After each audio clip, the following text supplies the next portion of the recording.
everyone, it's Tony Robbins here. Welcome to the second season of our podcast. In fact, if you're back after last year, welcome back, welcome home. And if you're not, let me tell you what this podcast is about. I'm obsessed. I hope you are too. I'm obsessed with wanting to find the answers to what makes the difference in the quality of people's lives. I've always been fascinated to see people that have been given everything. You know, tremendous love in their family, tremendous education, economic advantage. They're looked out for in every way. And oftentimes the people you give the most to are become emotionally or psychologically weak, not strong.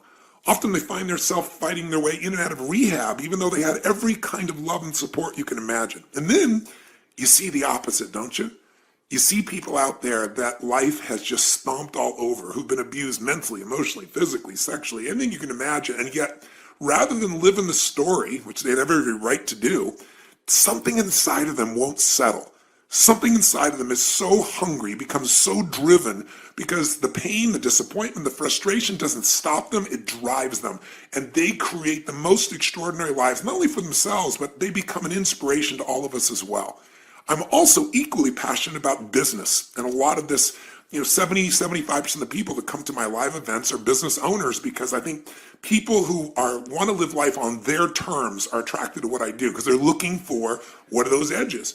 And where I've found those edges to help people grow their business 30 to 130% or more, what's gotten me to be able to coach multi-billionaire clients like the Mark Benioffs of the world from Salesforce.com, or Peter Guber, who owns the Golden State Warriors basketball team, the LA Dodgers. He's got 52 Academy Award nominations. Paul Tudor Jones, one of the top 10 financial traders in the world. The reason I've got to coach them is because I have found answers from the very best on earth. I didn't make them up. And so the purpose of this podcast is to bring you the greatest minds that I know of in the world, the people I consider to be mentors and friends who have insights that can truly change the quality of your life and your business. Now, this podcast, even though I'm passionate about it, almost never came to be because I got a challenge, probably the same one you do, time. It's like when my team came and said, we'd love to have you do a podcast. I was like, guys, are you kidding me? I mean, I'm running around like a crazy person. Approximately every 4 days, I'm either on stage or on a plane or a train and a helicopter in direction towards one. I go to 12 to 15 countries a year. I see about 200,000 people last year, to give you an idea.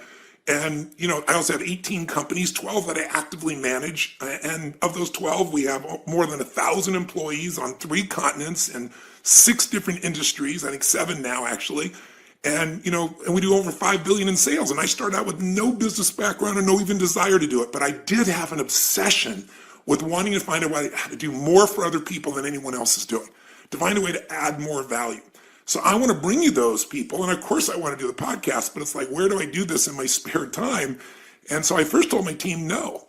But then, people kept talking to me about a program I used to do called Power Talk. And I did it for about half a decade, where at that stage of my life, I interviewed all these brilliant people, and it's still a favorite product for many people. And I thought, well, I could do this. I could bring the greatest minds to you if I could get some leverage. And so last year, the way we did it is we created our co-host who did the actual physical interviews. I set it up and gave people the frames and the follow-up. And that was Anna, and she did an amazing job. I'm very grateful to her. But this year, I'm going to do some of the interviews as well, and I want to mix it up. And I thought, who better to do this than my own personal right arm, the woman who I pitch and catch with every day, woman who's one of my best friends on the face of the earth, and for Bonnie Pearl, her best friend on the face of the earth, and somebody who literally knows what I know. She's the person, along with Diane Adcock, who runs my creative department. Mary Buckite is her name, or Mary B, as she's affectionately known. All the different partners and employees and associates we have all over the world. Mary is the person that we're constantly brainstorming together to figure out how are we going to take this message and tighten it, how are we going to strengthen it, how are we going to get through to people here in China, different than people in Australia. And so we literally have times we travel the world together with our mission, and we have times that it's 24/7, those nights, those all-nighters as well. So I thought she would be the perfect person to do this, because there's also not somebody who knows me better, knows my thoughts, can help me extend this and get this information to you, but also not anybody on the face of the earth that I respect or love more as well. So with that ado, let me introduce to you, and I should give you her background for 1 second, then I'll introduce you to Mary. And that is, she was a Division I extraordinary athlete, captain of her team in soccer, and tremendous softball player.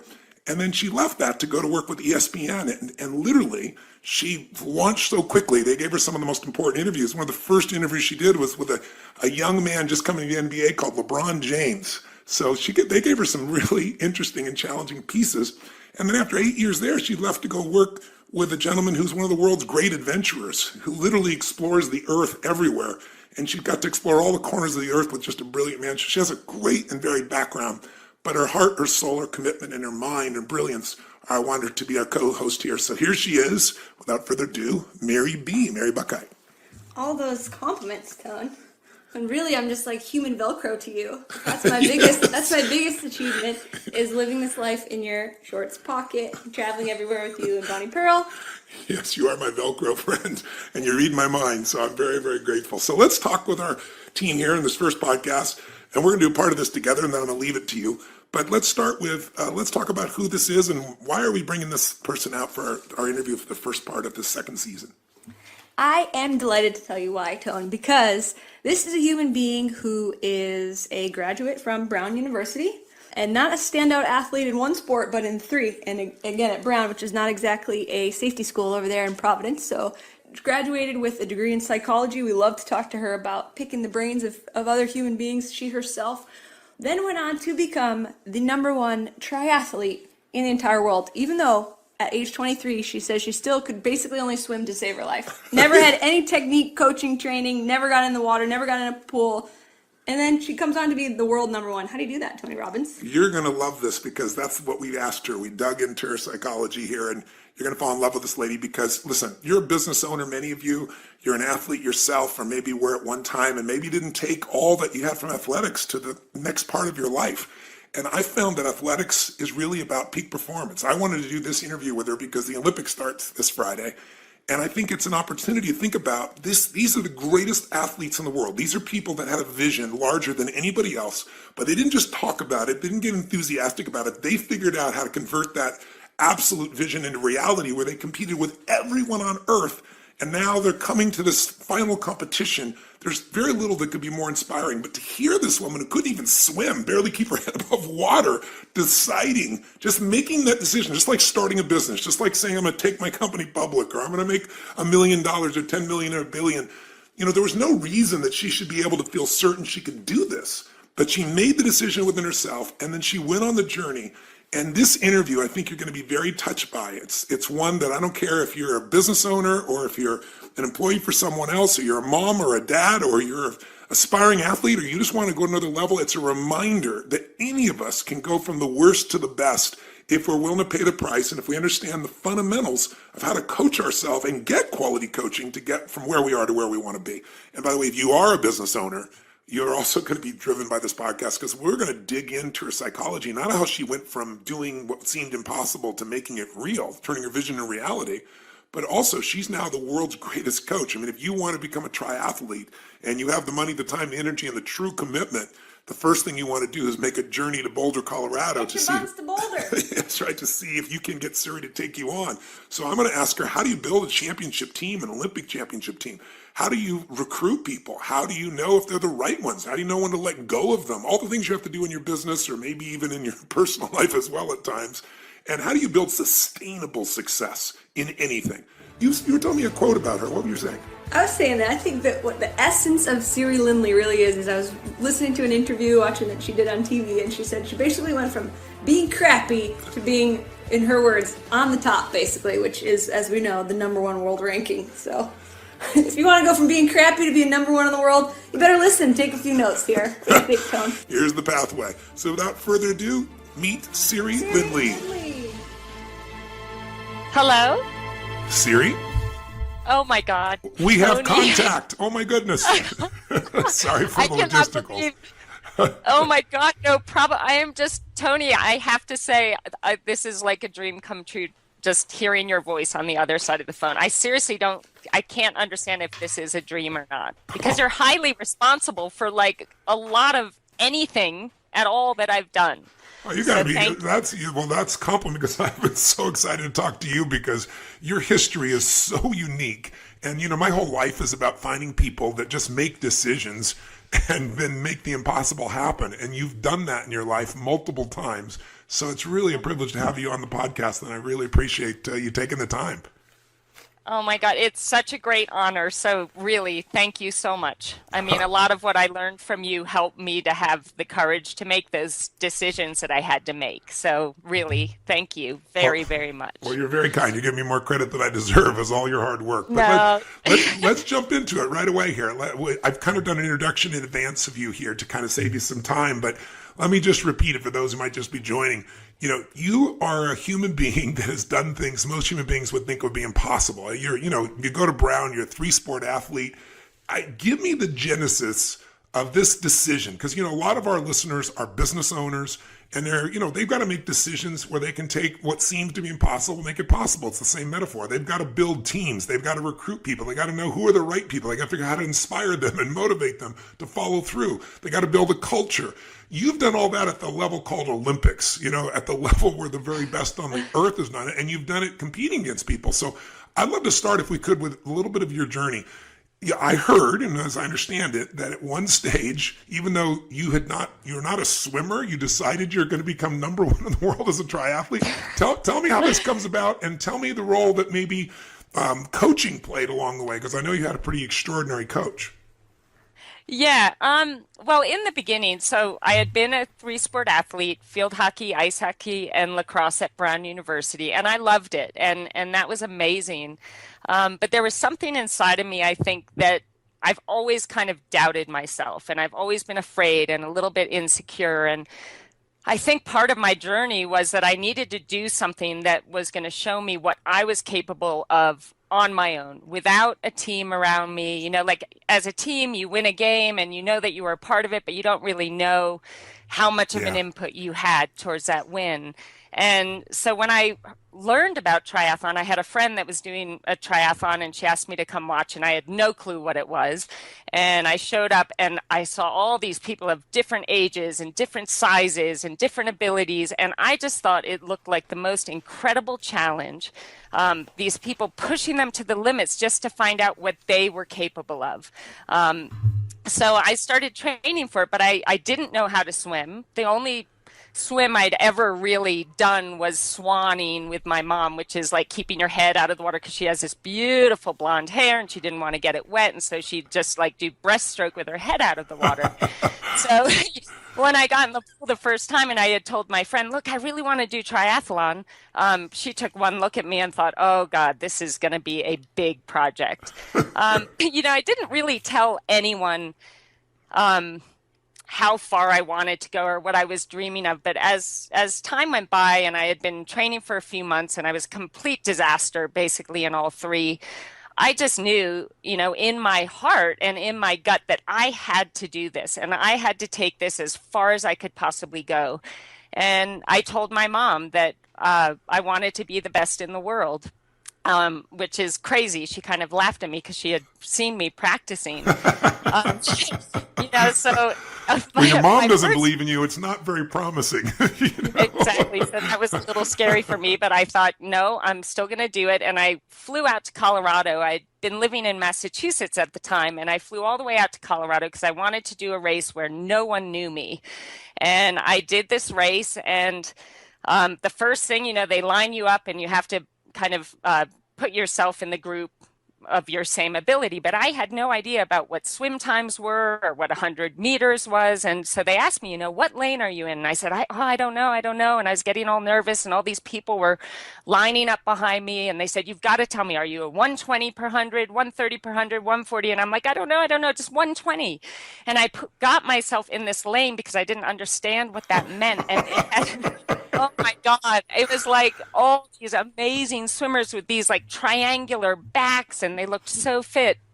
But I was such a dork at the time, and I still am, that I was so eager to have my best race that I just stood right up at the front of all these, gods with these triangular backs, and started the race in front of them and got absolutely pummeled on the swim. And it was just like, it was the scariest thing, but it was awesome because after about half this swim was done in a pool, and so I was just getting pummeled every time they went by me. But the great thing was that when I was only halfway through my swim, they were all done. So I actually had the whole thing to myself. I was just so excited. My mom standing on the side of the pool with my spandex pants, which again, terrible mistake. I'm trying to get in my spandex pants and I'm all wet. So I get on my bike and I'm hammering away on this, heavy 100-pound bike, but loving it. And, but people are looking at me funny because I'm grunting and groaning and obviously don't know what I'm doing. And I get off on the run, and I was thinking, okay, I'm used to this. I run up and down a field in field hockey and lacrosse. I'm just going to do what I do out there. And I was just doing these flat out 100-meter sprints as hard as I could go, to the point that gagging and I'm huffing and puffing. And I covered the whole 5K like that, just these 100-meter sprints followed by a gag and didn't notice a thing. I crossed the line. I was just so thrilled. And my mom was there. She had packed up everything in the car and she's like, okay, let's go. And I said, wait a second, the awards are at 1:00. Like, we can't leave now. And she looked at me like, oh my God. My daughter was like, of course I didn't get an award. I was literally, probably last place. And I got home that night.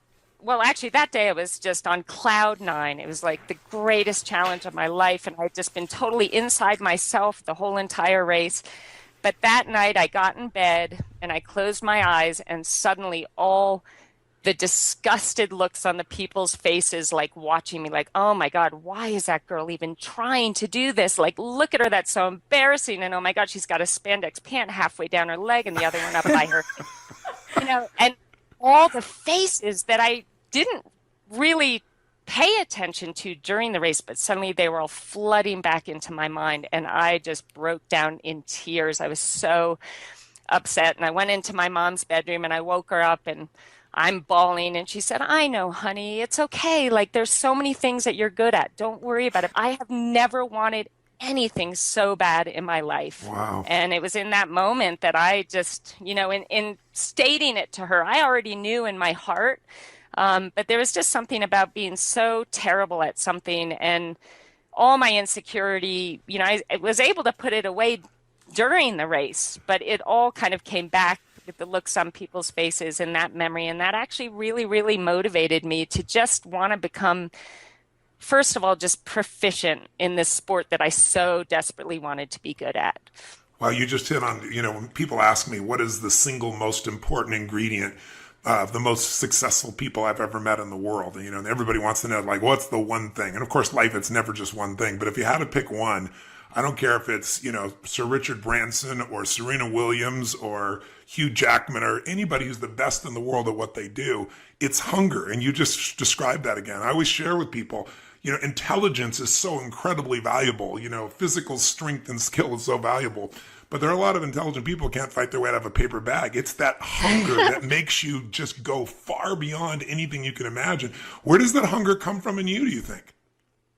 I think it comes from, for whatever reasons in my early life, lacking the confidence, feeling like I wasn't really important enough, and almost feeling like I didn't belong in this world because I wasn't good enough, or there was no reason for me being there. It's kind of, obviously, as kids, the things we go through and how we perceive the things that we go through really affect our perception of ourselves. And but so many people, can I interject for you that series? So many people will look at that and they'll be destroyed by it. It's like disappointment either destroys you or drives you, right? And for most people, they let it destroy them. What is it in you that, in spite of all that pain, and I understand the pain that helped to drive you, but why did you convert it into drive as opposed to giving up, which is what most people do? I think I was just so desperate to feel good and to feel safe in my own body and to feel like I belonged. And I was just desperate to be happy. I wanted something different than the way that I felt. I was so uncomfortable in my own skin and so uncomfortable in the world that I was in. And I didn't want to live that way anymore. Like I knew that there was a better way. And sometimes, unfortunately, you watch people like I have a sister who I love so much, but we went through the same stuff growing up, but we made different choices. You got And it. and Yeah. sometimes I feel guilty in a way that, I've been so blessed in my life, but I do feel that it is a choice. You have to make that decision. I don't want to feel bad anymore, It's beautiful. and yeah, so that's where the hunger came from. And it was more just, I mean, first and foremost, wanting to just appreciate and like myself, Yeah. So, and yeah. feeling safe because I didn't really feel safe, in my life anywhere else. And I at least wanted to feel safe in my own skin. Wow. I think, for women especially, most men have no clue. I ask men very often in seminars, how many of you have been worried for your safety at one point in the last 6 months? And usually I get three hands, maybe five hands in a room of 8,000, 10,000 people. I ask women, how many of you have had a concern for your safety in the last 6 months? 99% of the room raises their hand. And so it's interesting that you converted this. So what you felt this sense of, is it the strength that gave you the safety? It was a sense of mastery. I'm just curious. I think, I don't know that I went into the sport saying this is what I'm going to get out of it. Got it. I know that at the time, I was living my life out of a place of fear all the time. And I think the biggest transformation in me throughout the whole process of doing the sport was that I started really loving what I was doing because I was gaining confidence and Yes. I was, doing something that was making me feel good about myself. And so then I started focusing on living my life from a place of love, if that makes Oh, sense, that's and beautiful. saying, I'm gonna be afraid, I still get afraid, but I would rather just take steps towards doing the things that I love and trying hard and being productive and being proactive and focusing on the things that I love and having that be the major theme in my life and keeping the fear at bay, you know? You're saying the fundamentals that are true to be a champion in a sport, but also be a champion in business, to be a champion in your own life. I mean, facing fear and then finding a way to find your passion or what you love so it grows. But you didn't love it to start with. You just had the drive to start with. Tell me, if you would, I know you had a very special coach. Tell me the role the coach played, and did you ever think this is going to be impossible? I mean, you made this decisive decision, but tell me a little bit about what the road was like, the training road for this, because most people, I think, overestimate what they're going to do in a year, and they underestimate what they can do in a half a decade or a decade or a couple decades in life and in business. So, you got to put the time in, but tell me, how did you find your coach? How important was your coach, and where was your head at, and what role did the coach play? Because today, you're one of the best coaches in the world. For those that don't know it, if you want to become a triathlete and you have any intelligence and you ask around, you're going to be flying to Boulder, man or woman, to be trained here if you can. And you can hear by Siri's mindset and attitude, how much people love her. She's beloved in the community besides being respected. Some people are respected but not loved. You're respected and loved. And it's so obvious why, getting Oh, a wow. chance to talk with you right now. But tell me a little bit about your coach. Yeah, Siri, I'm going to pop in here. It's Mary B. And Tony and I listened to a previous interview last night with you. And I was touched when you told someone else, you went from, quote, being crappy to, quote, on top, basically, that's another little glimpse into your humility. On top, basically, you didn't say it, but you were world number one 2 years in a row. Being crappy to world number one. What did Brett Sutton have to do with that? Well, okay, first of all, thank you so much. That's like the greatest compliment of my life, and I'm going to save that forever. You're So so thank sweet. you. And I'm just so lucky that I just really love what I do, and it's such a privilege to be able to work with these amazing athletes. I think I want to mention, if you guys don't mind, my first coach was a huge part in kind of laying the groundwork, and then I'm going to get to Brett because yeah, he was just Perfect. amazing. And perfect for me. But my first coach, Yoli Cassis, this is when I decided I'm moving out to Colorado. It's a triathlon mecca. I was no good at this point in time, but I'm going to take every step to make this happen. And I moved out here. And what I loved about Yoli, she was so passionate about the sport. And her take on me was, I want to train you.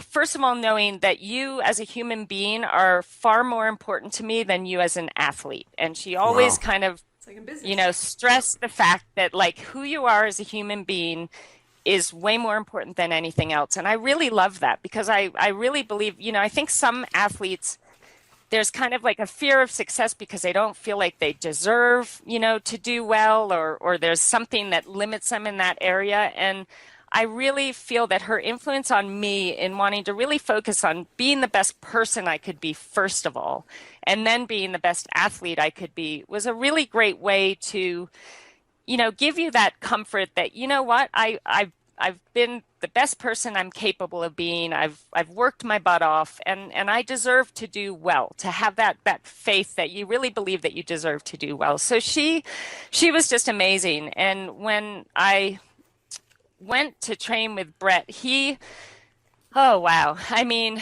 he's a special person in that he is just brilliant in getting into the mind of the athlete. And I'd been doing pretty well. I had a New Zealand coach, Jack Ralston, that I'd been working with for a couple of years, and I was trying to make the Olympic team in 2000. Everything was going great. I was coming in fourth place in pretty much every World Cup race that I was doing. And that was awesome and all, and it put me in a great position to qualify for the Olympic team, but it wasn't quite enough. So of course, in my heart and in my mind, I'm thinking I'm just not good enough to take that step onto the podium.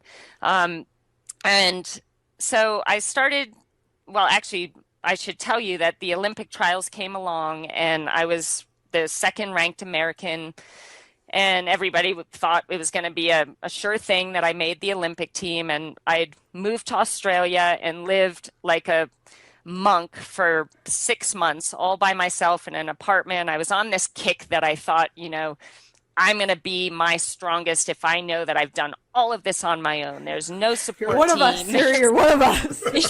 We were all holed up for 6 months before. It was so awful. I had my altitude 10. I was like watching Neighbors. I don't know if it's this horrible, or actually I shouldn't say that, this great show in Australia that was like. Yeah, you better watch yourself there.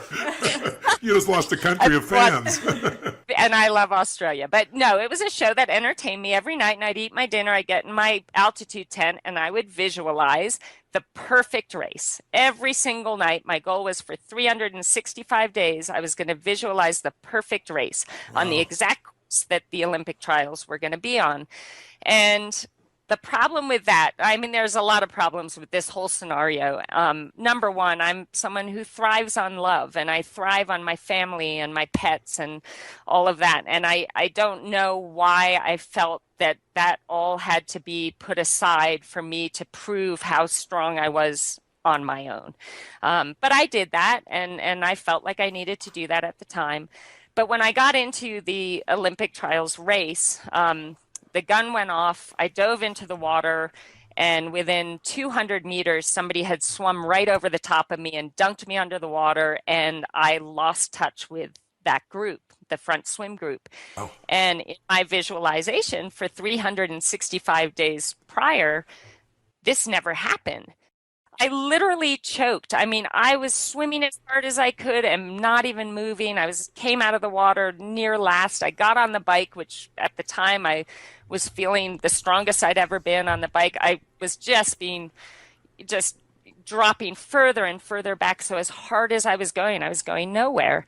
And this was a really pivotal moment for me because, after the race, everyone's like, what happened? Are you sick? Did you have a flat tire? And I knew in this moment it was so important for me to be accountable to me and to acknowledge what really happened. And that was that I choked.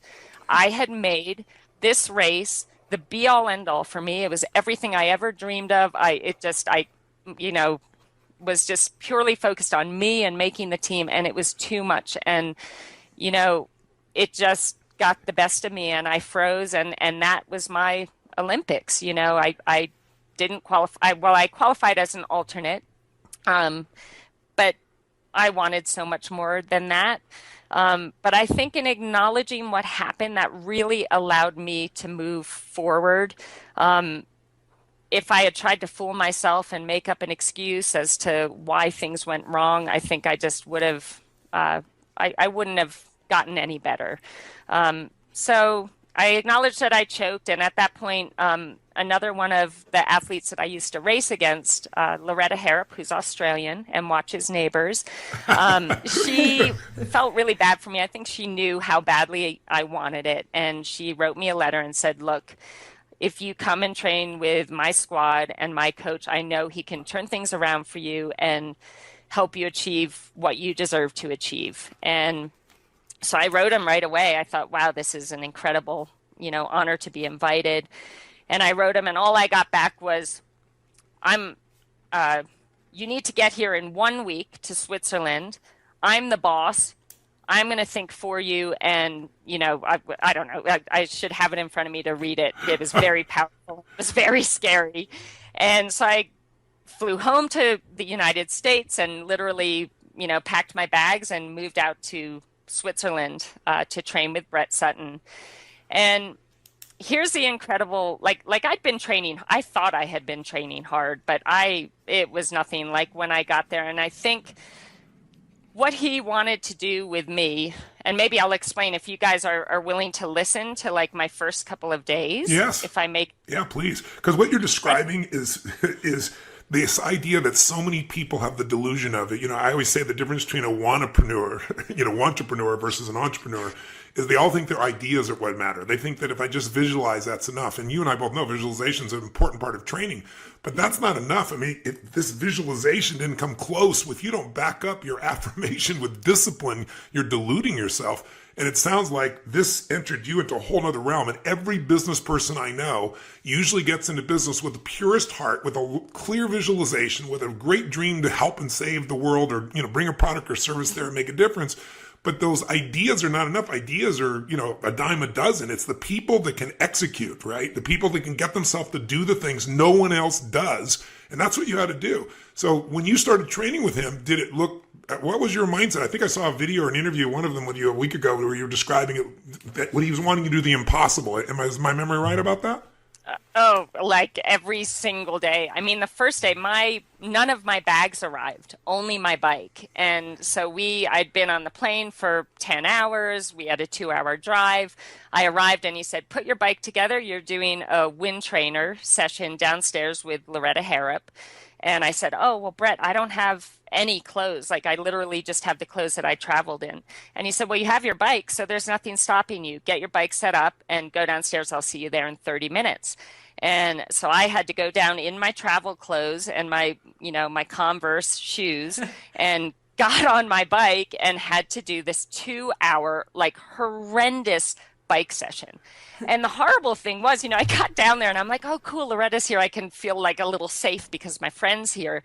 And I walked into that room. She didn't even look up at me. She had her head down. She's hammering away on the turbo, doesn't even say hello, doesn't like laugh at the fact that I'm in my travel clothes riding my bike. She just ignored me because she was in the middle of the session. And I'm like, oh my God, I'm so taking scared. Every ounce of herself just to get through it, probably, right? Yeah. And I guess, that's what I learned. That's how we do things. It's laser focus. You do the session, you get it done.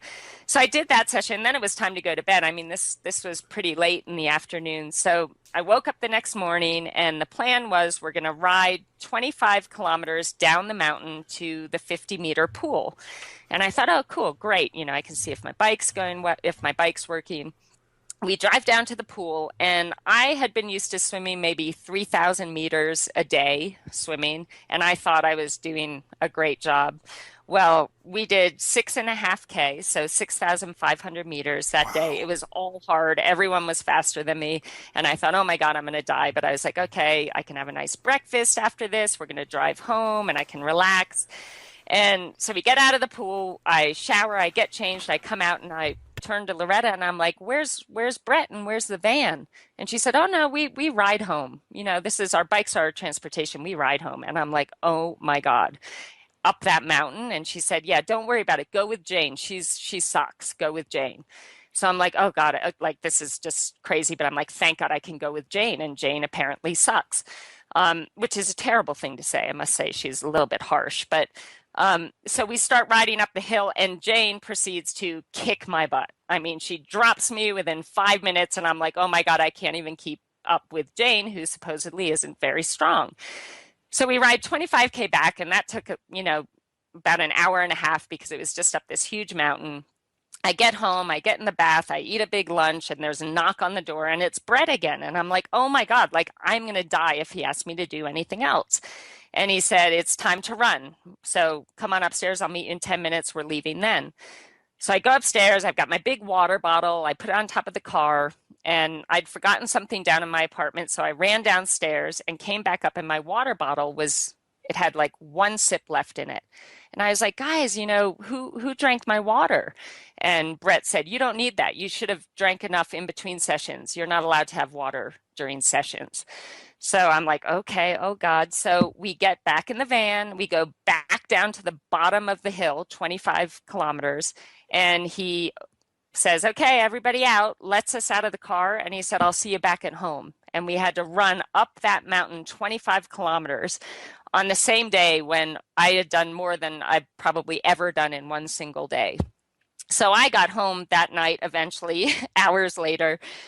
And now when I look back, I think, oh, I must have felt so exhilarated, but I was like terrified. I'm like, this is my first day. There's no like getting over the travel. Like he's just giving it to me. And I called home to my mom and, she answered the phone and all she could hear on my side was, and I was just crying on the other side of the phone. And she said, listen, if you can't hack it, come home, but just do your best and see how it goes. Well, so that day, we basically every day after that was nearly exactly the same kind of a challenge that seemed so impossible and scared me to death where I'd be shaking before the session. But each day I was able to finish it and I was able to accomplish whatever task he laid in front of me. And what was so brilliant about that was that what he was doing is he knew that every day he was scaring me to death. But he also knew that every day I stepped up to the challenge and I did what he asked and I was successful in overcoming that fear and making it happen. And I tell you, that was just the most powerful thing I could have ever received from that experience because my problem was I didn't think I was tough enough. I didn't think I was strong enough or, brave enough to make these amazing things happen. But over a 3-month period of time, I was proving to myself through his guiding me that I could. And that was incredibly powerful. So I'm very grateful for the experience. Siri, one of the things that you just outlined for me was an important distinction that I want people to have, which is so often in life, people don't begin something because they just don't believe it's possible. Something inside of you wanted this. You had this hunger that in spite of your fears and your uncertainties pushed you through. But one of the things I try to tell people is a belief is a poor substitute for an experience. Right? You had your beliefs about what was possible, and then you get a hold of the right coach and he gives you some experiences. Now, to your credit, most people would give up. You just continue to push yourself through, but you develop more and more, not just physical muscle and speed and strength, but the mental side has to have been a transformation. How would you describe the difference between you today as a human being, as an athlete, as a coach, compared to what you were like before you went through that transformation with him? I just feel like such a different person on the inside because I'm happy to live in my own body. And I mean, the mental side of things is just, it's so critical. And for so long, I was just self-sabotaging, in everything I was trying to do. I was self-sabotaging, not to the point where I wasn't trying and giving 100% effort, but where I would let myself fall into bad patterns of, doubting myself or thinking too much about what everyone else was doing and, not keeping all the focus on me. And I think now, just like what you were saying, I believe that if somebody wants something bad enough and they're willing to do all the work necessary to make that something happen, that anything is possible. And I believe that with all my heart, because I'm living proof of that. So I'll never doubt. This is the whole reason we wanted to interview you, because you are because it's so rare. Most people who become athletes are such extraordinary athletes, at least early on, people see them as such, or they've been training in a sport for their entire life. They don't make it all the way through college and then decide you're going to shift sports to one where you don't even know how to swim. It's just like, I mean, you are such a delight in this area. There's this quote by Michelangelo, and it's, I saw the angel in the marble and I carved until I set it free. Yes. And as a coach now, I use that quote every time I'm thinking about taking on an athlete that wants to be coached. And right away, I put that quote in my head and I think, do I see the potential in this person? Even it's like looking at me when I first started the sport as like this disaster who had no skill whatsoever. But if I could just feel something or see something that would give me that vision that I believed in. And I think that we all have that ability to have a vision for ourselves in our future. And then it becomes about making the choice to make that happen, to do whatever it takes to make that happen. And that means facing your fears. It means, breaking patterns that always, lead you the wrong direction. It's a matter of, changing the things in your life that need to be changed to set you up for success, and to be okay with failing. Everybody has this fear of failure, but the way I see it, every time I failed miserably, I grew so much, and it made me better able to achieve greater things in my future. So you almost need that failure. I'm not saying, I want failure for my athletes, but I think we grow so much more through the failures than we do the successes. And so being okay with failing and understanding that that's, 2 steps back, 3 steps forward, is crucial. What you're talking about is exactly the same for the business owner. That's, their capacity to be able to face their fears, their capacity to step back up from all the disappointments, their capacity to, compete in the marketplace and lose and still get back up. I mean, you and I both know that's everything. But I think so many people relate to athletics, but they don't relate it back to their own lives very often. They just look at you as this super extraordinary human being. But you're bringing up another question that I want the listeners who own businesses or are part of anything. One of the things we have to do is decide who we're going to spend time with. And in business, we got to decide who we're going to hire.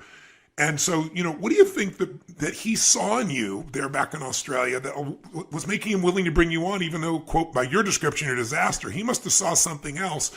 And what is that thing? If you're looking for someone, you're going to decide you're going to commit to coach them. You're going to bring them into your company, so to speak.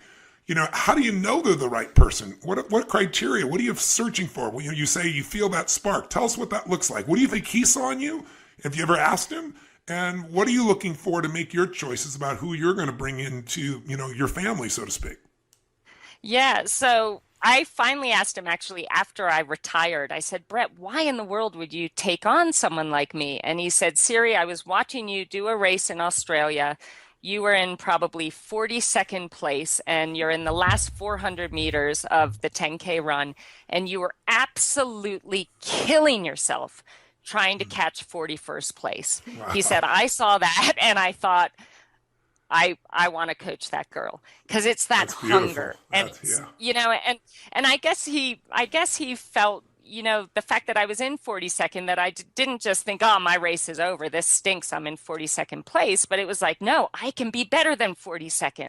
I want to go for 41st. Yeah. And so it's that hunger, and it's that, that desire. I think, I tell my athletes when they go out to do the biggest race, of the year, like the Ironman World Championships in Kona, I say, all we want today is for you to go out there and try to be better than you were yesterday, and to race your race and be the best that you can be in as many moments as possible.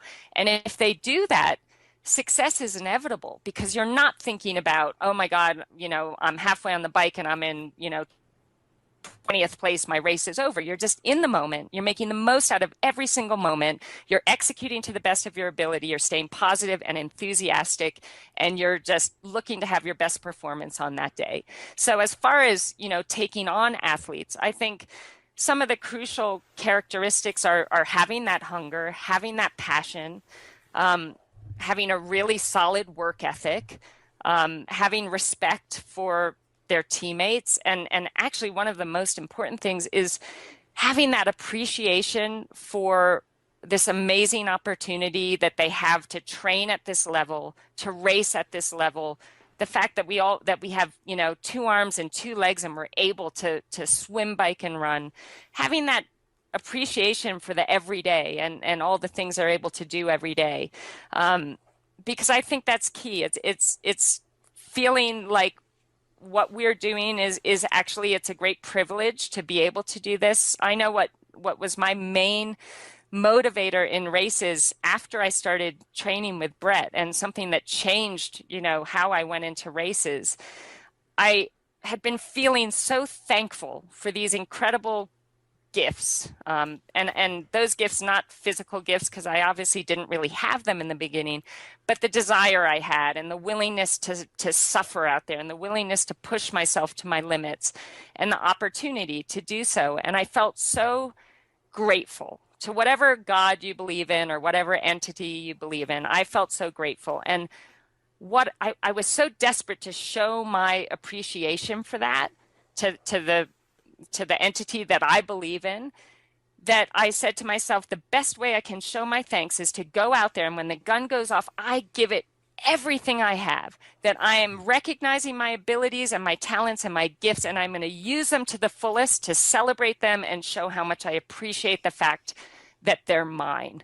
And that changed everything for me, because it wasn't about, I have to make this team, I have to win this race, I have to make a paycheck. It was about, I just want to show my thanks for what I've been blessed with or what I've worked hard for, and the fact that I'm able to do this. And I really actually, now that I'm able to be a little pickier in choosing who I want on my team, I want that kind of perspective. And it doesn't make anybody weaker. It doesn't make anyone, you know, less tough or less relentless out there. It just is a much more positive environment to work in. Plus, I believe. You know what you do is you become proud of yourself as a human being. So often you hear people talk about, I have no self-esteem because of what people said to me when I was a child or something.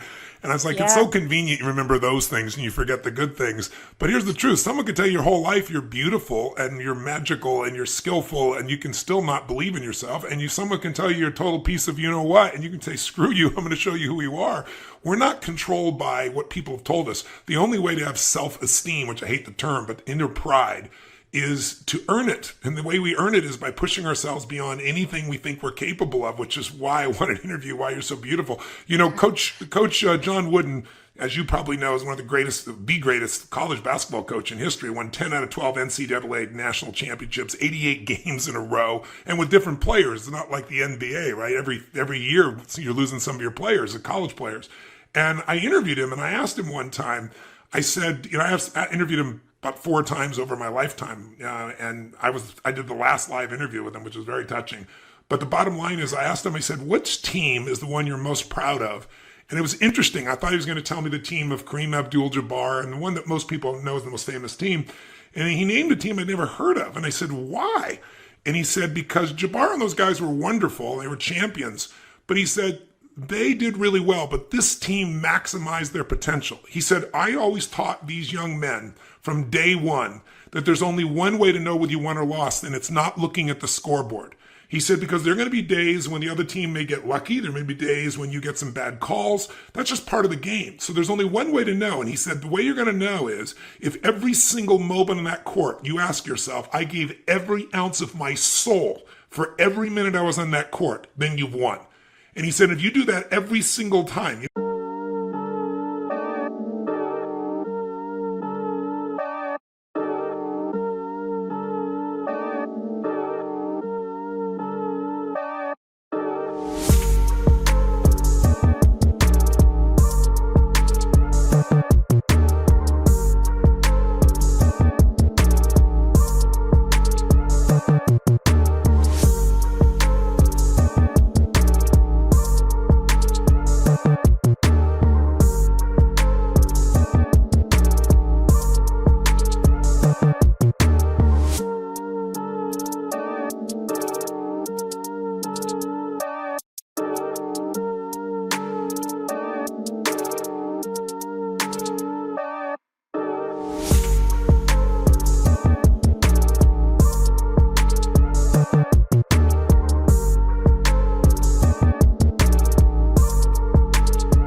they're waiting on me. Haters think they gaining on me. Sitting in purple rain and folding origami. Oracles surround me. Each one more astounding. Still handle my biz. Just got a channel climb up to the level. The damage I really can make is a trip. Doing figure eights.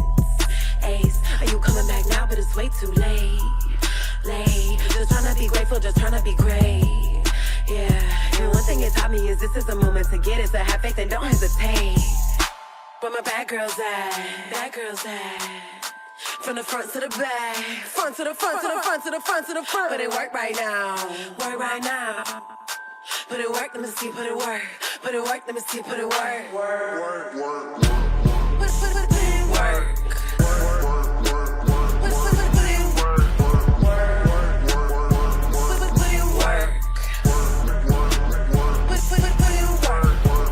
Never land, never let my feet touch the floor. I just flow in my zone, you can't touch us though. Keep it moving, UFO, I just got to go. I can't touch the floor. Take that, break that with a bit. Don't focus on anything but giving everything you have. He said, more often than not, you're going to have the highest score. He said, but most importantly, he said, you will know what victory is. If you got the highest score and you didn't give your all, you lose. He said, the way I taught these men is what we give, we keep forever. What we fail to give, we lose for a lifetime.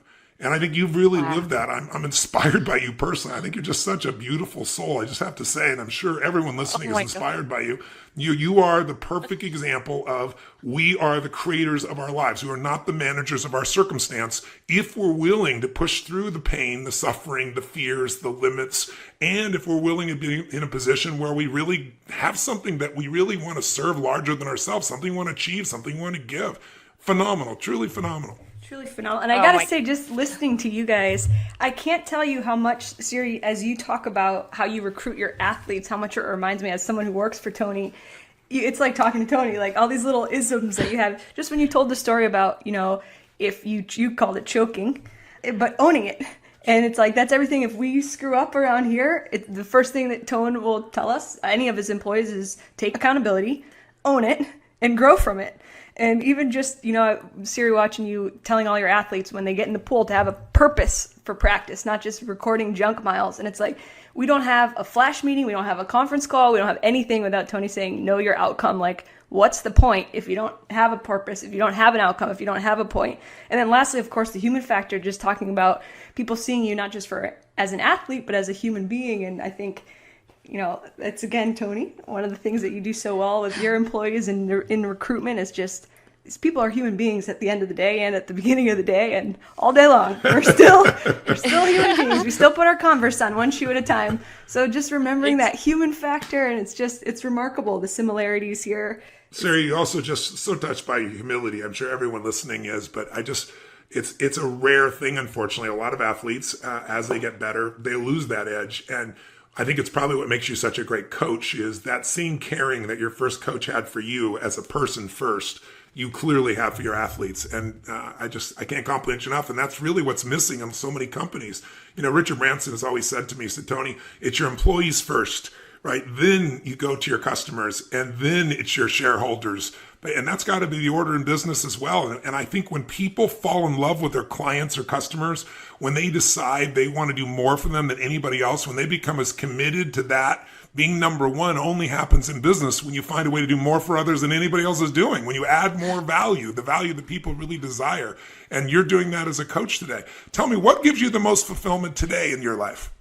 Well, this is incredibly fulfilling. And first of all, thank you for all the kind words. And seriously, Tony, I mean, so much of it is from your guidance with the books of yours that I have read. I mean, I can't stress enough just how much they changed my life. And I don't even know what to say. You guys are just being so nice, but I'm incredibly grateful to be here talking to you. So now I've forgotten the question. That's okay. Just saying, tell me what gives you the most juice? What are you most passionate about? What are you most fulfilled by at this stage of your life? And, how is it different than when you were competing? Because that's another challenge for, just to give you an idea, business owners, one of the challenges they have is often they become a business operator. They're so doing everything in the business that they lose sight of the vision. They lose sight of what they're doing, and they never grow the business. You can go, to give you a metaphor, to a hamburger stand. You can come back 20 years later and the same guy's got one hamburger stand, and then somebody else has grown 100 of them, right? And maybe sold them. Yeah. They had a different vision, right? They didn't stop at some place. So I'm just curious. I know you've never stopped. I'm curious, what's different for you today? What fulfills you most today? What are you most passionate about today? And how is it different than when you were competing? In other words, instead of just running my business day to day, maybe I can elevate to a different level where I have more freedoms in my life, but I'm still really fulfilled. I'm still kicking butt. I'm just looking for that metaphor or that example in you in this area. Yeah, I think when I was racing, I was still finding myself and I didn't really know who I was. And when I won my first world championship, I could have retired right then and there because there was something that told me I found what I'm looking for. And that was my faith in myself and confidence and strength. But I kept going because I didn't want to be a fluke and I was just embracing the incredible opportunity. And when I first started coaching, there was still, now I've gone into this whole new area where I'm guiding these athletes. And when an athlete comes to me, it's like they have their dream and they're basically like putting it in my hands and saying, I trust you to help me achieve this dream. And when I know what my dream meant to me, it was like everything to me. So I think it's such an incredible privilege when an athlete trusts you with theirs. And so what continues to inspire me today, as it did 10 years ago or 11 years ago when I started coaching and as an athlete, was just wanting to be the best that I can be every single day, not just for me, but for these amazing athletes that have entrusted me with their dreams. And I feel, I'm asking them to perform at higher and higher levels every year because the level of our sport keeps getting better and better. And if I'm asking that of them, then I need to up my game each year too. And so I get passionate about learning and passionate about, studying different sports and reading and, trying to find ways to strengthen myself and what I know and how I can do things. So that constantly inspires me. Siri, I gotta say, you and Tony are like brothers from another mother. Everything that you're saying, I'm laughing over here. I have to interject because I'm like gonna crack up. Tone, there's not one day that Tony doesn't like learn something or read something and he's like, I gotta share this with everyone. And you're like, oh my God. To be seen as a possible like cousin of Tony's, wow, like that's the ultimate compliment right there. But I think as an athlete, the big thing as an athlete was that I hadn't accepted who I was fully. I came out as gay when basically after I retired from the sport. And that was really hard to carry around this secret and to try and be something that I wasn't. And then, I met my now wife, Rebecca Keat, and fell madly in love with her. Oh, and that's who's awesome. a friend of mine who's also just as wonderful as you. I have to just say, I'd be remiss if I didn't say what a doll Rebecca is.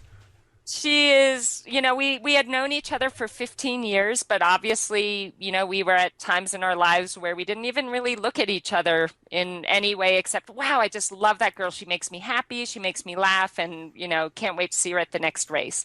But when she asked me to coach her in 2012, we started working together and it was really scary for me because I'm someone who, I have very strict boundaries with my athletes and I had always learned and thought, never ever cross that line with somebody. Love messes with anything you believed before. Even your monk life. Oh my God. But we just started, somebody put us in the same house together. And I had always said, I will not live with an athlete. So no matter what, I'll live in a tent, but I cannot live with an athlete. But one of my athletes at the time said, look, you're going to be upset with me, but you have the whole upstairs and you're sharing a house. And I'm really sorry, but it's with Rebecca Keat. You have totally your own space. So I was, not that happy about it, but I didn't really have a choice. And I just had long talks. I just got to know her really well. And I tell you, we just fell so madly in love. And when we realized that that's what was happening, we had to sit down and she said, I'll retire. I won't do the sport anymore because I want to be with you. And I said, wow. Well, I wouldn't do that because I didn't want to let down these athletes that rely on me. And I said, well, I need to sit all of them down and talk with them about it and let them, voice their concerns or ask me questions. And we did that. And everybody was so incredibly supportive because I've had a lot of, I don't want to say bad luck in love, but I've made bad choices and I've been really hurt. You've learned. That's what it's called. Unfortunately, that's how we all learn. We don't call it the losing team around here. We call it the learning team.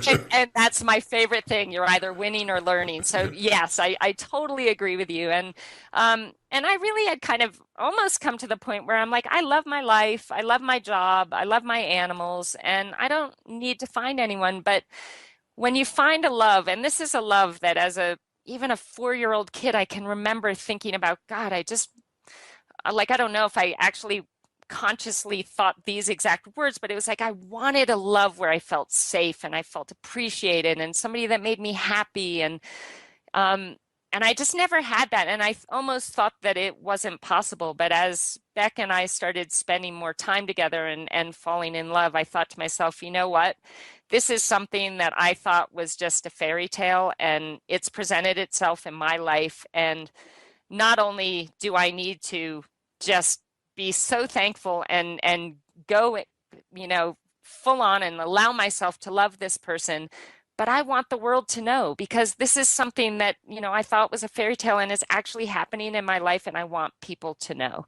And so when we got married, we sent out a tweet or a Facebook message, and both of us were a little scared to lay this out there, but I tell you what, there was not one person that said anything negative, and they were all so supportive. And I think that when the people around you that care about you and appreciate you and know that you're doing your best in life, they just want you to be happy. Exactly right. And love is love. Love is love. Yeah. And she's the greatest thing that has ever happened to me, and has brought me such a confidence inside, because I don't know how to explain it, but her love has made me stronger, and that's made me a better coach, and that's made me a better example for the athletes I do coach, and I'm so grateful for that. So another thing I'm just so excited about is being married, which I never thought I would be, and being able to share dreams and goals with someone who is so motivated and so passionate about life, and we share all the same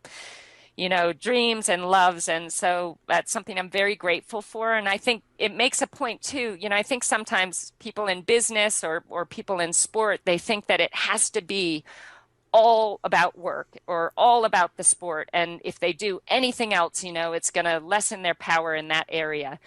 I think I've found that the more I kind of take care of myself too, yes, the better coach I am for my athletes. That the times when I have just been it's all about them, and I can wait, I'm not going to take care of myself. They come first. I'm actually doing a better job now because I'm taking care of me, and I show up at work, excited and creative and clear in my head. And I just feel it makes you better at whatever it is you're doing in your life if you really are taking care of yourself too. It leads to a confidence and just an inner power that really does get noticed with the people that you're working with. Okay, you couldn't have a better life story. First you figure out that you're the worst in the world at something you at least think. You then figure the journey and how to become the best. You then follow other people to become the best at what they do. And in the end, you get the love of your life. Get the girl. Get the I got girl. more to say if I wasn't crying my eyes out over here, Siri. Jeez.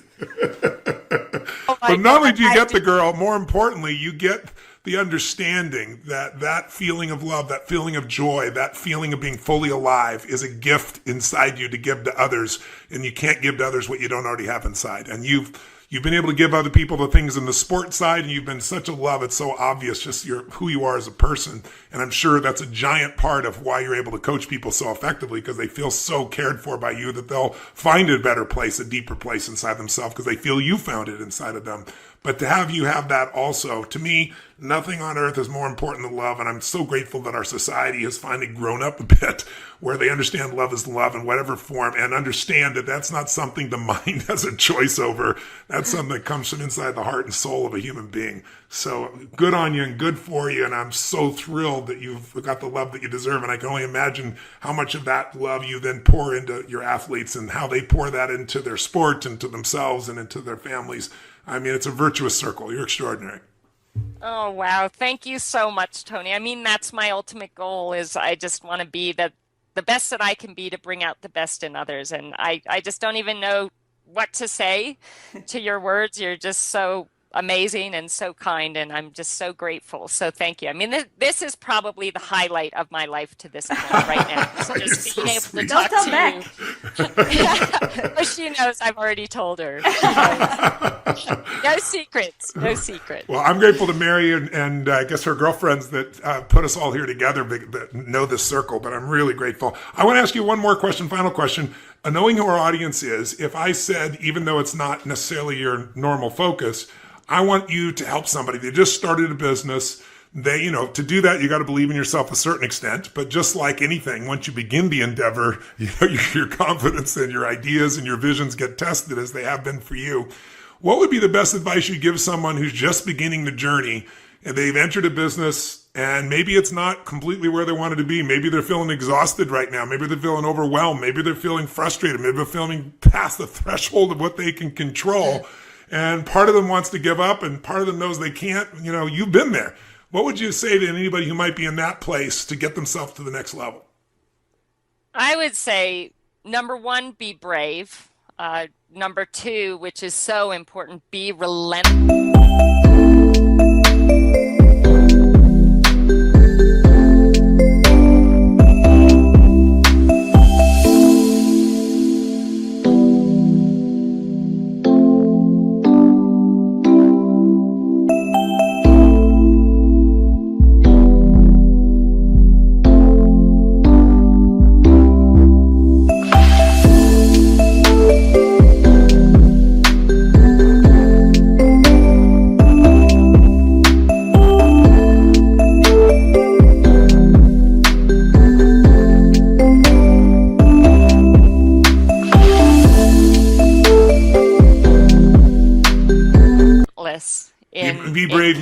Be brave meaning do what you're afraid of, or give us your definition of being brave. Yeah, so be brave, even though you feel afraid or you feel uncertain, that uncertainty is a great catalyst to making things happen. So get comfortable with the uncertainty and be brave knowing that if you're going to put in everything you have towards making this work, it will happen. But you need to be resilient.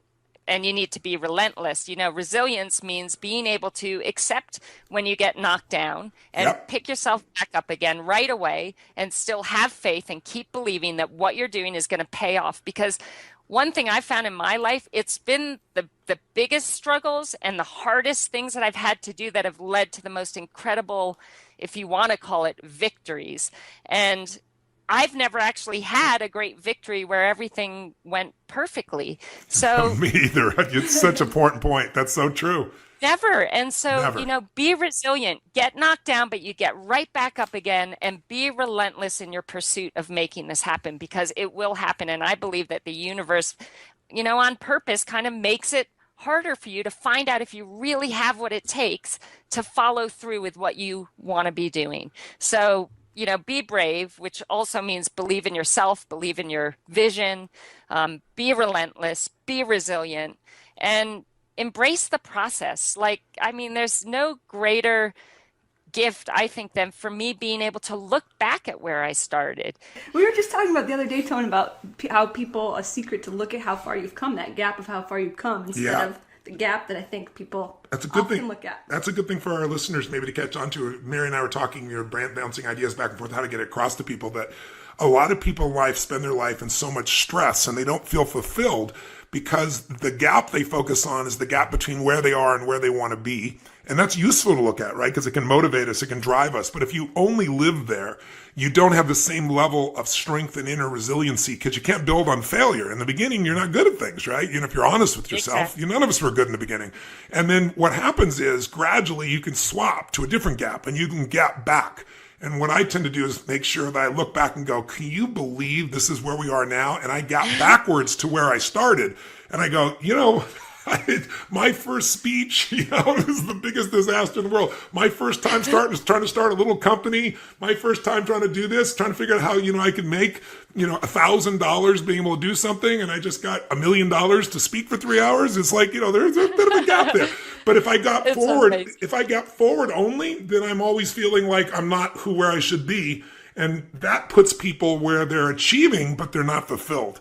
And I think what I have left this conversation with you, Siri, is, besides even more respect for you and even more love for you, is that you have figured out achievement and fulfillment. And I think that's the piece that business owners, athletes, average human beings have forgotten. Our society promotes to achieve, and we push so hard to achieve. And a lot of people get there and then they go, is this all there is? I can't tell you how many Academy Award nominees, how many billionaire businessmen, and they call me in to, quote, help them with some aspect of their business. And what I discover is I'm a Trojan horse. I'm going to give them what they want for their business, but what they need is to be fulfilled. They need to feel joy in life. They need to feel a sense of ecstasy and gratitude and a sense that their life has purpose and meaning.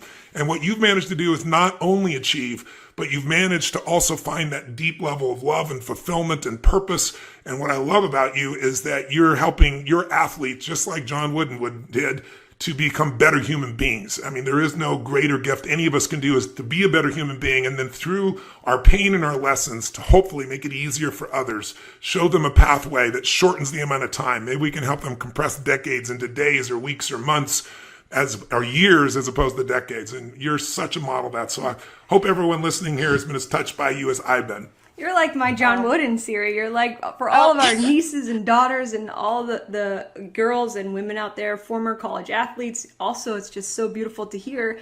People always talk about, you play your heart out, you play the best 4 years of your life, and then you graduate, and that's it. Like, what are you going to do? Go play slow pitch somewhere in a league? Like, that's the end. And just to see what you've done with your life and the fulfillment that you found and how you found it, it's just such a lesson that I really do hope especially young girls and hear and take away from you, and it's so important. What I'm just so touched by, and what you and Tony have alluded to, are just how you both kind of don't believe in failure. Whenever I hear people ask Tony, what do you consider your greatest failure? He says, again, from a place of humility, it's not that I don't have any failures, it's that I don't see them as failures because it's just an opportunity to grow. And I hear you, and your language is just so similar to that. I know, so you come out of Brown, ice hockey, field hockey, and lacrosse. It sounds like lacrosse was your love. You try out for Team USA lacrosse and don't make the final cut, which as an athlete, like just reading like that, not making a cut, especially as athletes, is just, I can't even read the words without getting that pit in my stomach, like, the don't make the cut pit in your gut. It's just like, we've all been there. And it's just heartbreaking. So first, how do you rebound from that? Just like a business owner having to rebound from 2008, how do you rebound from that? That was devastating because it really was this great love of mine. I loved the sport of lacrosse and I was passionate about it. And my dream at that point in time was to make the USA team, but I didn't make the cut.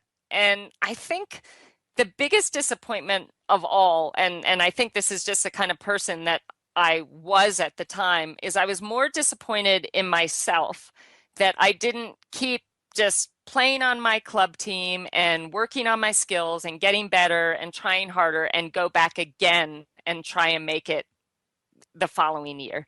But then I give myself a little credit and I say, maybe that just wasn't my destiny, because obviously, when I started triathlon, it was so clear that I had such a long way to go. But I still kept fighting for that.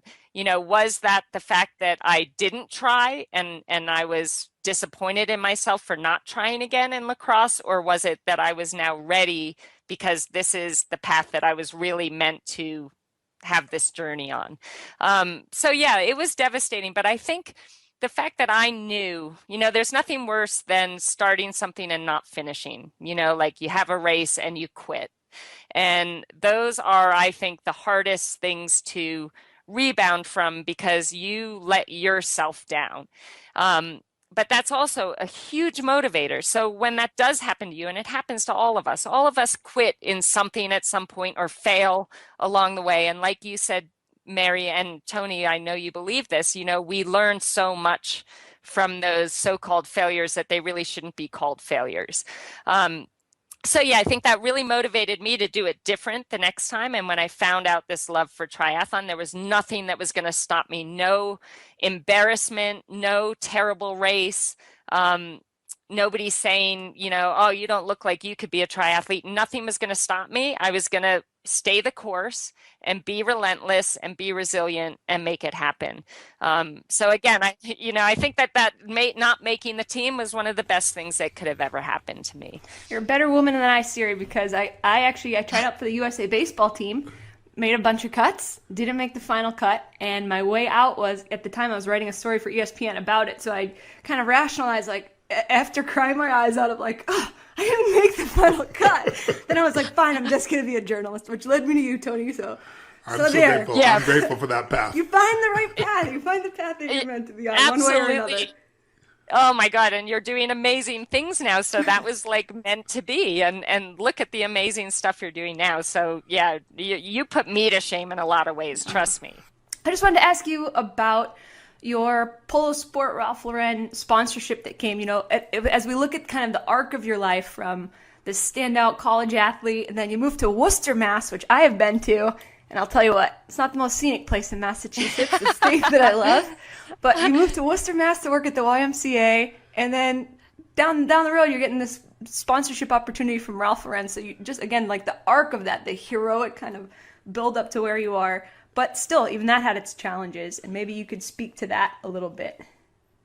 Absolutely. Well, I had moved to Worcester. I actually had been coaching field hockey and lacrosse for a year at Princeton University and then a year at Lehigh University. And my move to Worcester was actually because I had a lot of friends that were gay that lived in Worcester. And it was the only place where I felt kind of safe and felt like I had a little bit of a community of people that I could be me and just like talk freely about who I was. So I got this actually amazing job at the YMCA. And with that came a lot of really down-to-earth, amazing people that supported me and supported my dream of doing triathlon. So that all was just a brilliant gift. When I hadn't quite made it yet, I had turned professional in 1996. I didn't feel I was ready to turn pro, but one of my greatest heroes in the sport, Karen Smyers, who's a multiple world champion, said, Siri, you're ready. Just don't be afraid. Do it. So I turned pro, and one of my college lacrosse teammates actually was working at Ralph Lauren and was running the RLX part of that company, which was the polo sport. And they were putting together like a mountain bike team and a triathlon team. Actually, her idea was a triathlon team because she knew I was doing triathlon. And she said, Siri, I'm going to really try and put this together and make this happen. It ended up being this unbelievable deal. Our sport has very little money in it. You can't really make a rich living in this sport. And that's, the people that are doing it because they find it so incredibly challenging and they love it so much that it doesn't really matter what they can make from it. It's more about what the sport does for them on the inside. And so my friend got me on this team, and because I wasn't very good at the time, and there was another athlete, Tim DeBoom, who also was kind of at the same stage I was as far as, decent, we had potential, but we'd not really done anything significant yet. So they put together this contract that was just unheard of in our sport. I mean, incredible bonuses. If you win a world championship, they're going to, equal the prize money. And at that time, it was like $20,000 to win a world championship. So suddenly now, if you win a world championship, you're making $40,000.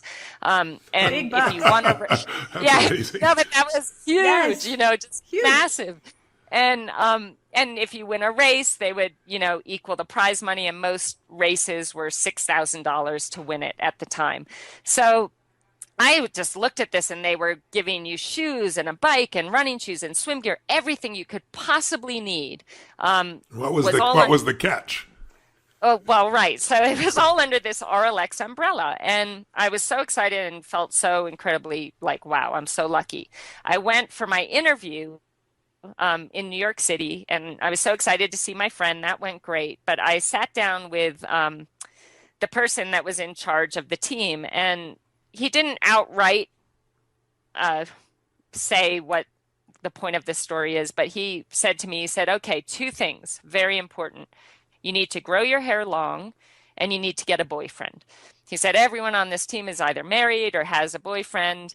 And we just need to, maintain that family image. And oh boy, right at the time, obviously, I had been living in Worcester and I was finally really kind of building confidence enough. I turned pro, building confidence enough to walk out of that closet for the first time. But I left to be me, which was really just was starting to feel so good. But I tell you what, I walked out of that meeting and I walked straight back into the closet and slammed the door shut behind me. And I for how long? My hair. Oh, I mean, the rest of my career, basically. And I went so far back into the closet that by the time I retired from the sport, I actually got engaged to a man the year after I retired. And because I was still in that kind of brainwashed into thinking this is who I need to be.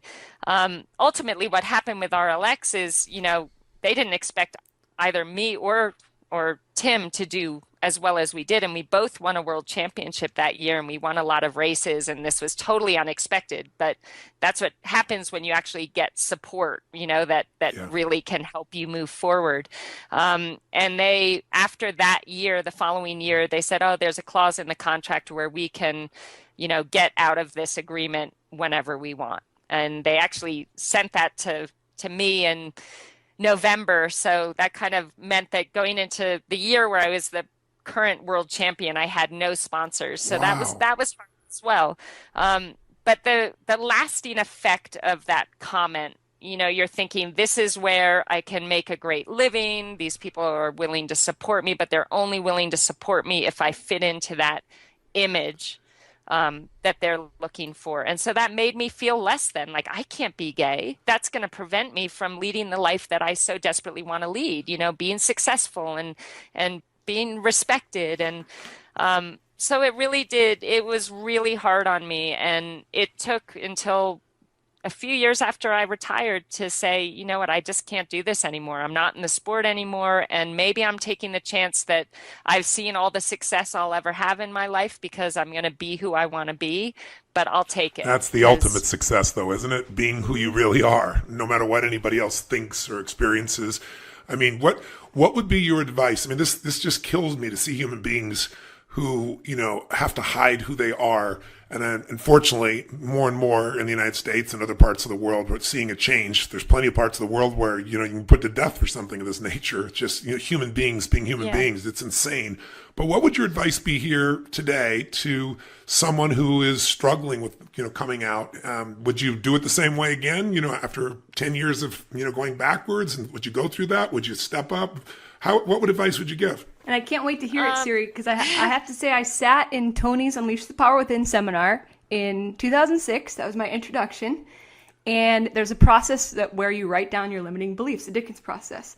And Tony kind of tells a story of his previous limiting beliefs of, everyone, the generalized limiting beliefs of humanity. Either I'm too young or I'm too old or I don't have enough money or I don't have the resources and for me, I was sitting in there and you write it down in your notebook and then you share with the person next to you. And I remember thinking like, my biggest limiting belief or one of them is like, I'm gay. Like I can't be like this to either my family or my future employers or like, and then I was like, I can't even write this in my notebook because after I write it down, I'm going to have to share with the guy next to me. And I don't even know if I am really ready to like have this be a conversation.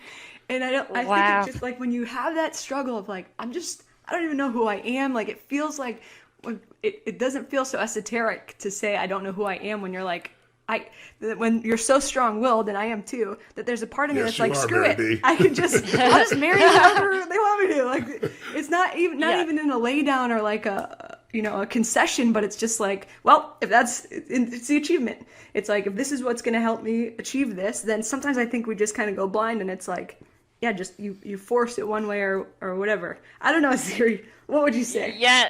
Well, you're so right. And in a sense, we're rejecting ourselves in that moment and pretending to be something that we're not. But I would totally do it differently now. But I think that it was so important that I did go through that because, I think it's my duty now that I am where I am to share that with people that are willing to listen. And I think that my story can hopefully help other people feel a lot more confident in being who they are. Because one thing I found, and you can even see it in like amazing people, Ellen DeGeneres is someone that I just look up to. And once she came out, yeah, we love Ellen. She's a dear friend. No, stop it. Oh my God. Well, she's just like my most favorite celebrity in the world. But to see her, she went through that. She came out, she lost her TV show, went through kind of, I imagine, a tough time. But look.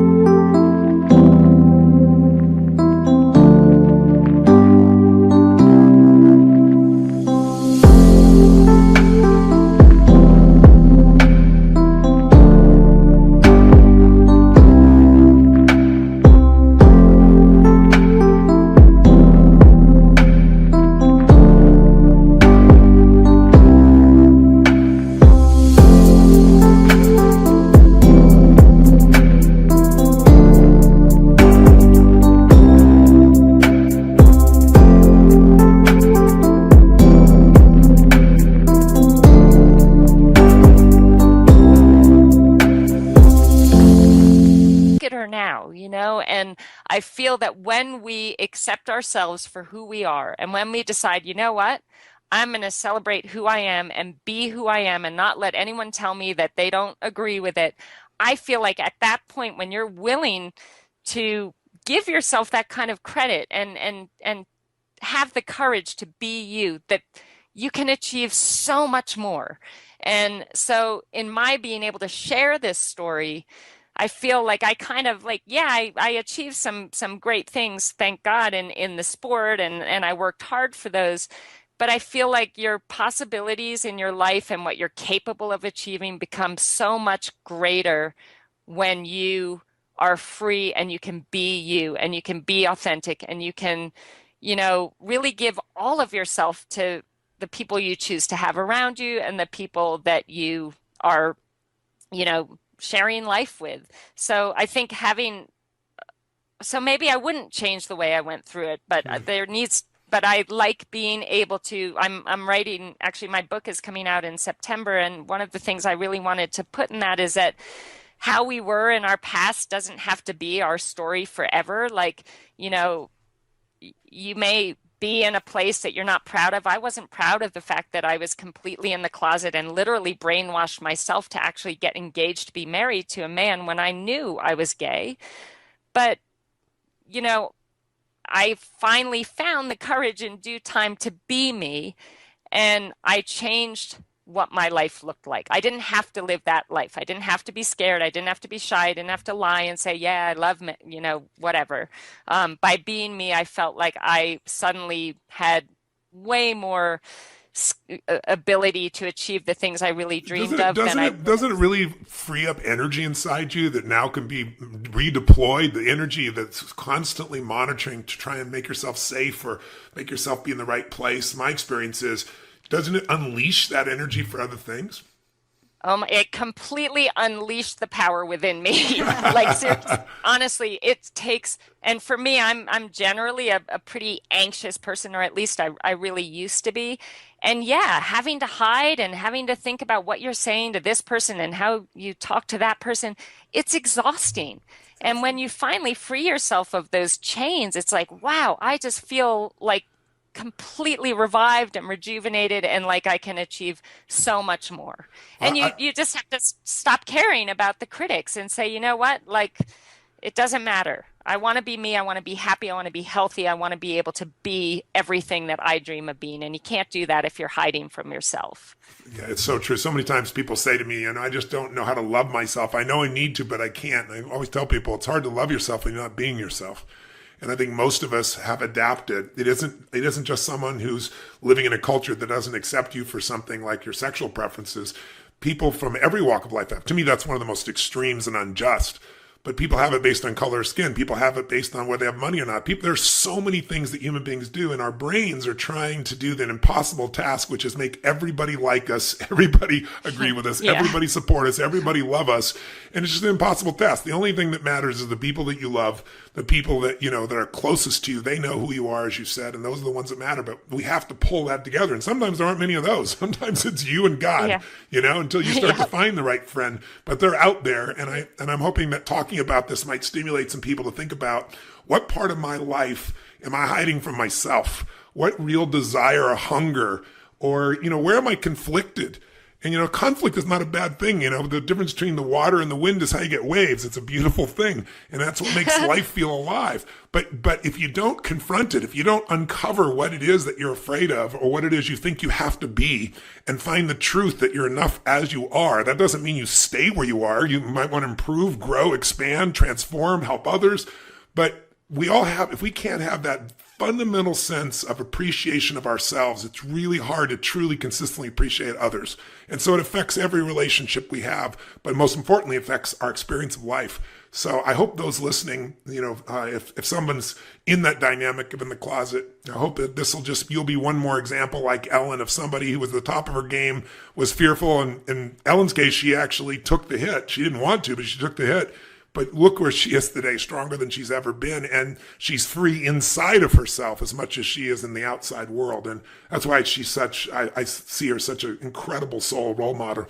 Mary calls her lesbian Jesus, she says. Oh, yes. Amen to that. I'm taking that. Because she took all the pain for everybody and then made it cool to be a lesbian, It's pretty amazing. Yes, absolutely. Tony had a meeting with Ellen and Portia, and I had, of course, in our preparation, like we always do, hours and hours, just like for this podcast, we're doing our preparation. I was like, Tony, she's like lesbian Jesus. Like this is all we've got. And so, unbeknownst to me, let Ellen know that that's what I call her. And so, when I did have my moment, my 5 seconds with Ellen DeGeneres, she said, "Bless you, my child. I hear I'm lesbian Jesus." It was Mary's birthday. She got a picture on her birthday with lesbian Jesus. She was very happy. Oh my God, that's the best birthday present ever. Wow. I love it. So thank you for the gift of your example, and the gift of all you've pushed yourself through, and all the hard work and all the pain and all the joy that you've brought to so many people watching your victories and watching you grow. And I'm really glad that we have a ticket to your life where we got a little insight today. It's really touched us and inspired us. Oh, well, thank you so much. It was such an honor, and thank you for your continual inspiration and leadership. I mean, you've changed a lot of lives, and I'm one of those lives. So I really am thankful. Tony and Mary, it's so awesome to meet you, and I really hope that I can hopefully inspire some people out there. That would really make me happy.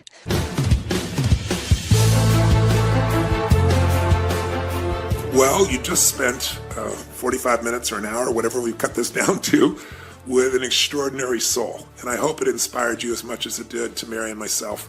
I mean, anyone who listens to this woman is reminded of the truth. And that is, we are not managers of the circumstances of our life, that we have the ability to be creators, that we can create our life on our terms if we get a clear enough vision, if we can inspire ourselves enough, if we can overcome the fears and limitations within this mind and push through the pain, then anyone on earth who wants it can have an extraordinary business, an extraordinary life, an extraordinary family, an extraordinary level of inner pride that comes when you master yourself and you don't settle. That's my takeaway from it. I'm very inspired by it. I hope you are too, with your business, with your life, with your family. Mayor, what would you take from it? Well, Ton, first of all, since we're on the road so much, I'm not going to cop out anymore when I don't pack my sneakers at the hotel room, and I can't even make it down to the little hotel room gym to lift 5 pounds.